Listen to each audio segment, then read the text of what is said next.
Want to let you guys know that Mike Tyson is making his way to the Seminole Hard Rock Hotel and Casino with his Return of the Mike show. We got Iron Mike coming up next hour for you guys, our interview with him. So stay tuned for that. If you guys want to win tickets, text the word CHAMP to 20357. Text CHAMP to 20357. For more information, go to WQM.com. It's a text contest. Message and data rates may apply. Don't text and drive, and tickets are available for purchase at casino.hardrock.com/Hollywood/events. I think also it's at MikeTyson.com/hardrock. I think that's also one of those that may work for you because I know there's a lot of slashes in that liner. Anywho, Leroy, we got a surprise. What's up? Our boy has stopped by. Martin Bater, he's here. Hey, Leroy. Always good to see you. What's happening? This time I'm in Miami. I know. Not in Vegas. You'll be here. You left me stranded. I was looking forward to see you. And now I'm just here with Tobin, which is really nice. But the party isn't complete without you. It's not complete without him, Martin. It's really not. Hey, Leroy business hours or Tuesday, Thursday from 10 to 2. Yep. All right, I'm writing that down. I'm making an appointment next time. I'll talk to you. Your people will talk to my people. So wait, we're even now because we were supposed to go eat at Herbs and Rye like 30 times. I know, right? Well, I mean, look, we're also busy in Vegas when it comes to fight night that, we make it happen. Like, we're just building up the anticipation for it. That's all. All right. What was the last one you were there for Pacquiao? Pacquiao Barrios, in July. He got screwed, man. Did you think that he won? Did you think that I kind of got the score, but I think everybody came away from that Pacquiao fight and was like, he's 46. He should have won that fight. And regardless of the age, the stamina that he had throughout, I didn't expect that, where he pleasantly surprised me with that because I knew the technique and the mindset that he has, it's always there. But the fact that he had the stamina to dominate the way he did throughout the fight, I thought that he won, but then again, that's boxing for you. Sometimes it's unexplainable. But actually, the WBC is implementing something interesting in its Grand Prix, which is the enhanced scoring, and they're seeing if they implement it in normal fights in the future. Where let's say you have a draw, like Gervonta against Roach or Pacquiao in the last fight, right? Within the round, you have to score as a judge for whether the round was won moderately, clearly, or it was really close. Interesting. And then that way, if you have a draw, then that's the tiebreaker. Oh. And you avoid situations like, oh, okay, I thought so-and-so won. It's not subjective anymore. It's as objective as it can be when it comes to judging, but you avoid situations like the ones we had twice in high-profile fights. I was thinking about that, Leroy, because I was talking about bets before the program too with somebody. And they were like, hey, should I bet draw? And I was like, it's never a bad bet to bet draw just because big fights, it feels like there's chicanery with the scorecards, like a lot, Leroy, Yeah, I know.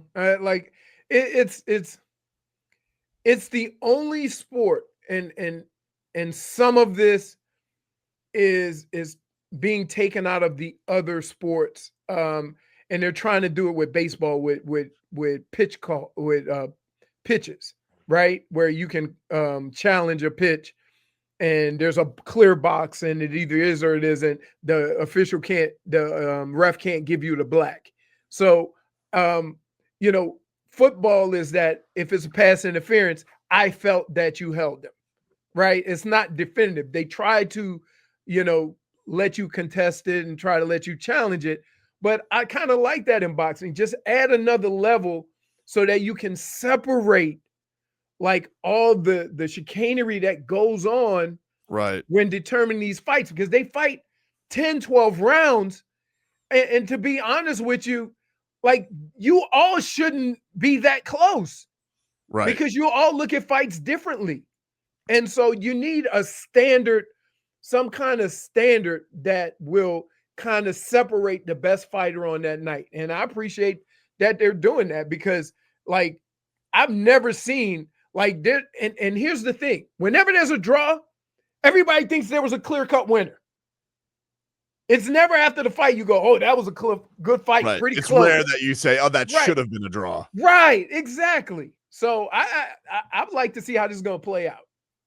The crazy part was that Barrios was the only one that got a win in one of the cards. That was crazy. The other two were draws, so Pacquiao didn't get one of the three cards. Yeah, I felt like he kind of ran out of steam for sure, but I just thought that it was pretty clear cut early on. But whatever, it's why I mean, he definitely looked good enough to box again. Like I think that's the exciting thing is if Pacquiao does decide he wants to go again, I'm like, you know what? He definitely surprised everybody. I thought that he looked pretty damn good. Yep. You know what happens with a lot of draws too? A guy will start off great, win a lot of the early rounds, and then the other guy plays catch up, and you Right. only remember what you saw in the last guy. Yeah, it's like that curve scoring. Right. Like And you forget judges will about see like, oh, he's doing a lot better, but maybe he's not winning. right. You know, I think that happens. But obviously got a big one this weekend. Canelo Alvarez versus Terence Crawford. You've been around Canelo a ton. You know, you've worked with him. What do you think about this one, man? Do you think this is do you think he's still at the peak of his game? Do you like Crawford? Do you think it's an even fight? What do we think? I think Canelo has the edge based on his experience in that weight class. Crawford himself said it. There are weight classes for a reason. Now, Crawford, I've seen him in person. I saw him against Spence, and the fact that he put on such a show, it's embedded in my mind. Regardless of what happened in his last fight, it's embedded in my mind how he performed in Vegas in front of that crowd in that kind of stage where like the stakes were really high. Same. And he stepped up. Not only did he step up, he went ballistic on It was Spence. crazy, dude. You brought us to that fight, and we were like, everybody was like talking all week. It's going to be an even fight. We talked to Keith Thurman that week. He's like, I think he was one of them. He said, put the money on the draw. And to see the way Crawford came out in that fight, it just stamps with me forever with him. But I get it. Look, Canelo's been on so many big stages, and you know this is going to be an interesting one because he's biting off a lot here. Crawford coming up 2 weight classes, really 3 because he's only had one 154 fight, right? So it's a big step up for him. I think it's also about legacy. That's the most important thing. To where Canelo wants to prove, once and for all that he's not dodging anybody. That he's not about easy challenges. He's about fighting the best fighters presented to him, right? Regardless of yes, fans want him to fight Benavidez, whatever, but he's about fighting the fighters presented to him at the time, right? And then Crawford, obviously, if he wins at 168 against Canelo, I mean, that's just a legacy maker right there, and for a Hall of Fame career that he already has. So they're giving away a ring for this one. I saw like the WBC's doing not only a belt, but they're doing a championship ring. Yeah, they're doing a championship ring, which isn't really something that's done in boxing, but it's kind of an innovation that the World Boxing Council is doing. And you have the ring with the world champion on it, right? And then you have like a color palette like red, green, purple, and then when you open up the ring opens up, and you have Allegiant Stadium with the everything around it, the ring, the crowd, everything. You open up, and it's that kind of spectacle of a ring. It's worth over $100,000. Wow, kind of dig the WBC. They always come up with something that's like they always come up with their own belt, like not on just top of the regular belt, Leroy. They got like the money belt, or they got like the Mexican Heritage Weekend belt. Like they always come up with some other trinket on top of this winning the championship. You nail it. That's the least they could do with that big cut they're getting. Yeah, that's true. But you did nail it. They have another belt. It's gonna be it's Mexican Independence Day next week. Mm-hmm. So they're gonna have a special belt for the champion, and the ring itself is gonna be awarded to the champion after the fight. It's gonna be a special ceremony. So whoever wins, Crawford or Canelo, they're gonna take home, something memorable from that fight. Obviously, besides the win and the whole experience from fight week. Let me ask you this about this, because you've been in Canelo's locker room before fights, right? Like you get the whole Jim Gray thing going down. I mean, I know he's speaking a lot more English now, but which is kind of cool. But what's his vibe like before a fight? Like I know he's been in a ton of these, but what do you see from him before these things when he walks out? Canelo is a pro's pro, and his English has come a very long way. Like he doesn't need a translator or anything, and he communicates himself in a very professional manner, and he's very, very deliberate and very exact in what he wants to say. He's not a trash talker, but he's not gonna back down from trash talk. It's maybe cliche to say, but he's all about the fight. The message that he sends is inside the ring.